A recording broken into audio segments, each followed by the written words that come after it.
조기 대선 가능성 때문에 여러 이제 여론조사가 나오는데 이재명 민주당 대표가 31%가 나와서 뭐 거의 독주입니다. 2위 오세훈 홍준표 시장과 무려 24% 앞서가고 있어요. 그런데 여론조사 공정 또 절대 찍고 싶지 않은 차기 대선 주자를 물었더니 이 역시 이재명 대표는 또 1등입니다. 42.1.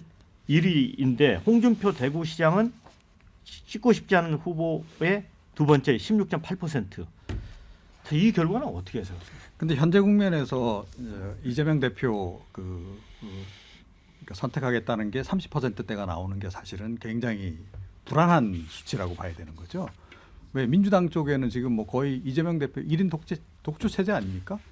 그런 속에서 이런 결과가 지금 나왔다라고 하는 거는 이건 사실은 그 이재명 대표 입장에서 굉장히 좀 이게 고민을 좀 해봐야 되는 대목이다라고 저는 보고요. 그리고 조금 전에 이제 여론조사 결과 뭐 이제 말씀을 좀 이제 하셨는데요. 제가 보건대는 최근에 그 보수 지지층들이 재결집하는 게 냉정하게 말씀드리면 윤석열 대통령 지키려고 지금 재결집하는 게 아닙니다. 네. 이분들은 벌써 시선이 조기 대선으로 가 있고 조기 대선에서 그 진보 정권에 다시 정권 줘서 안 된다.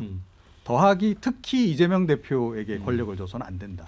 이 심리가 굉장히 지금 강력하게 지금 작동을 하고 있는 거예요. 그래서 보수 지지층도 이미 시선은 조기 대선 쪽으로 넘어가야 있는 그런 국면이다. 아주 짧게 그렇게 지금 이제 봐야 네, 아주 짧게 되지 않나 말씀드리면 생각합니다. 한국갤럽에서 민주당 지지율이 36%인데 차기 정치 지도자 이재명 대표가 32%가 나온다는 것이거든요. 더 낮게 나왔네요. 그러니까 중도층이 포함이 잘 안 되고 있다는 것인데 아까 제가 이 보수층 결집의 확장폭이 가장 넓은 것이 이재명 안대라는 말씀드린 것이 여론조사 공정에서 윤석열 대통령 지지율이 42.4%가 나오는 걸 박연혜가 소개를 해주셨거든요. 같은 조사에서 이재명 대표가 가장 절대 찍고 싶지 않은 차기 대권 주자 42.1입니다. 윤석열 대통령 지지율 42.4%. 예. 같은 조사에서 이재명 대표 찍지 않고 싶다라고 하는 의견 42.1%. 거의 비슷하지 않습니까? 자, 댓글에 이런 게 있습니다. 솔직히 현 시점에서 이재명 대표 뛰어넘는 대선 주자 있나? 또 이런 의견도 좋습니다. 무리하게 체포까지 해야 되나? 1000명 투입된다는데 정년승들 무섭다. 내란 속에 윤석열 굴속에서 나오면 다 해결된다. 이런 의견이 있습니다.